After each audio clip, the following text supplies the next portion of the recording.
Welcome back to my YouTube channel. For today's video, meron po tayong i-update na isang loan app. So ito po is request lang ng ating isang subscriber and hindi ko na mahanap yung kanyang comment, guys. Pasensya na, hindi ko sa inyo maipakita. And guys, dito ang unang-unang nagbago sa kanya is yung kanyang logo. So dati is blue, ngayon color violet na siya. Itong loan app na ito, guys, is nagpapautang daw po ng hanggang 100,000 pesos. Pwede po natin siyang i-download sa Google Play Store. Once na mag-loan ka dito, guys, and nakapagbayad ka, mag-i-increase daw po ang inyong credit limit o yung loan offer sa inyo. Self-register din daw po ito. Transparent po ang kanyang fee charges. And also, quick and easy, get your cash loan in just 3 simple step and receive approval within minutes. Nag-apply nga ako dito, guys, and minutes lang talaga malalaman mo na kung approve ka ba o reject ka dito sa loan app na to. Wide and reliable payment channels. And ang ating pang sisilipin na online lending application ay walang iba kundi si Peso Loan. Bago po tayo magpatuloy, baka gusto nyo sumali, guys, sa ating pag-Gcash giveaway, which is mamimili po ako ng 1 lucky winner dito sa video natin na to. At i-announce ko po yung mananalo this coming Sunday. And hindi lang yun, pwede rin po kayong manalo ng ating pag-Gcash giveaway ng 500 pesos. At i-announce ko naman, guys, ang mananalo doon sa last Sunday of the month. So, ayan, guys, ang kailangan nyo lang gawin is mag-subscribe dito sa ating YouTube channel, i-like itong video at mag-iwan ng comment dyan sa comment section. Ganun lang kadali at pwede ka nang manalo ng ating pag-Gcash giveaways. Let's continue, guys, ating alamin kung ano nga bang pinagbago nito ni Peso Loan. Si Peso Loan po is under ni Masaganang Buhay Finance Philippines Corporation. 4.5 na po ang kanyang star at meron na po siyang 598 reviews. So, i-click na po natin yung open. So, narito, guys, yung kanyang service agreement. So, ito po yung kanyang mga i-access. The phone and the device, the camera, data storage, battery capacity, Wi-Fi network data, and other information. So, i-click lang po natin dito yung agree para po tayo is makapagpatuloy. Dito, ilalagay lang po natin yung ating active phone number and i-click lang po natin yung service and privacy policy and click let's go. And may OTP po tayo matatanggap, so ilalagay lang din po natin dito. After that is mapupunta na po tayo sa kanyang dashboard. Dito, guys, sa kanyang dashboard, meron daw po akong 2,400 na credit limit which is expired na po. Oh, no! Kasi, guys, na-try ko na to noon pa si Peso Loan. Ito yung kanyang credit limit na binigay sa akin dati pa. Kaya ngayon, kailangan ko i-click itong get credit limit para mabigyan po niya ako ng bagong loan offer o loan amount. Hindi na rin po ako dito magpo-provide ng any information kasi po may account na po ako dito kay Peso Loan. I-click ko na po dito yung get credit limit para malaman natin kung magkano yung kanyang i-offer. And ayan, congrats Ronaldin, we are working on your credit limit. Kindly wait for a few seconds. Wait lang natin si Peso Loan. Ang laki na, guys, ng offer sa akin ng credit limit, which is 10,000 pesos na. Wow! So, ayan, guys, ang laki, ha? Kung makikita nyo, guys, itong parang slider dito, hindi to na-slide. So, ayan, 10,000 na po talaga yung offer sa akin. Hindi ko na siya pwedeng babaan pa. May loan term po akong 135 days, which is yung pong 35 days is hinati sa dalawa. 7 plus 128 days. So, ayan, kaya naging 135 days siya. Buo ko daw matatanggap dito yung maloloan ko sa kanya, ha. Sa kanyang repayment schedule, yung total ko pong babayaran daw is 10,410 pesos. So, ayun, parang ang ganda na ng offer ngayon ni Peso Loan, ha.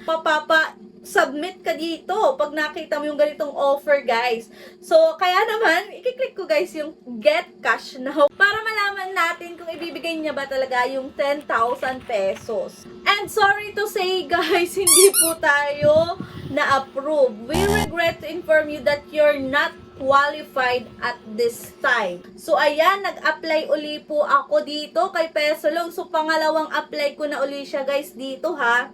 So, ayan, wag na nating patagalin. I-click na po uli natin yung get credit at nang makapag-loan na ulit tayo dito kay Peso Loan. Wait lang po uli natin. Wino-work pa daw po niya yung ating credit limit. Naku, ano ba naman yan? Sana ma-approve na tayo para malaman natin, di ba? And guys, 10,000 po uli yung kanyang offer sa akin dito. And Guys, maganda na yung loan term na offer niya sa akin, ha? Nagi na siya ngayong 120 days, pero 30 days na o after 30 days na po ang pagbabayad. So, 30 plus 30 plus 30 plus 30. So, a total of 120 days. So, up to 4 terms siya, guys. And after 1 month kang magbabayad dito. Wow! O, diba? Mas maganda yung offer niya ngayon. Ang atin daw pong amount na matatanggap is 10,000 pesos. So, walang bawas. Ang babayaran ko guys dito after 1 month, dito sa pangalawang offer sa atin ni Peso Loan is 2,750 and magiging total niya po is 11,000. So, ibig sabihin guys, 1,000 lang yung kanyang naging karagdagan, 'di ba? O yung kanyang tubo. Sa madaling sabi, 1,000. Pero naku, parang hindi naman kapanipaniwala yun guys, 'di ba? Kasi ang laki-laki nung amount, which is 10,000. And then, 1,000 lang yung additional para namang medyo too good to be true to, di ba? Pero, ayan guys, atin pa ding alamin kung papautangin na ba tayo nito ni Peso Loan. So, dito guys, i-click ulit yung Get Cash Now. Take note guys, bago po totally na masubmit ito, kailangan po muna natin o meron po ditong facial recognition. Submit na po natin. We have received your loan application and will process it as soon as possible. So, 5 minutes lang daw guys. Hintay lang po tayo ng 5 minutes. And malalaman na natin kung tayo ba'y ma-approve o ma-reject ulit dito kay Peso Loan. So, naku naman, sana naman ma-approve tayo para malaman natin kung buo ba talaga nating makukuha yung 10,000 pesos. Ito yung kanyang loan status guys. So, ayan, nire-review na po ni Peso Loan yung ating application. Wait lang natin ng konting minuto. And naku guys, you can re-apply daw uli. Ano ba naman yan? Ilang apply pa ba ang kailangan natin gawin bago tayo dito ma-approve kay Peso Loan? Para malaman natin kung makukuha ba talaga natin ang buo and kung tama ba yung talagang nasa kanyang repayment plan, di ba? So, ayan guys, rejected pa rin tayo for the second time. Nag-loan ako dito guys noong last October 29 and rejected nga ako, di ba? Pinakita ko dito. And ngayon guys, ang date po ngayon is November 7.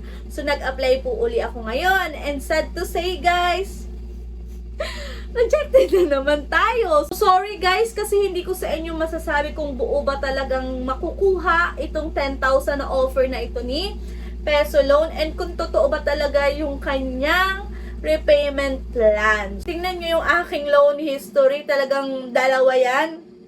October 29 and November 7 and parehas rejected. So, ayan, ano ba? Kailan na ba tayo dito ma-approve? Pero don't worry guys, itatry uli po natin siya. And titingnan natin, baka naman sa susunod ma-approve na tayo, di ba? Sa mga nag-try po dyan kay Peso Loan, meron po bang na-approve dyan? Kung meron naman guys, i-share nyo naman dyan sa comment section para malaman din ng iba kung ano ba talaga yung meron dito kay Peso Loan. That's all for today's video guys. Bye-bye na po muna. Thank you for watching and see you on my next vlog. Bye!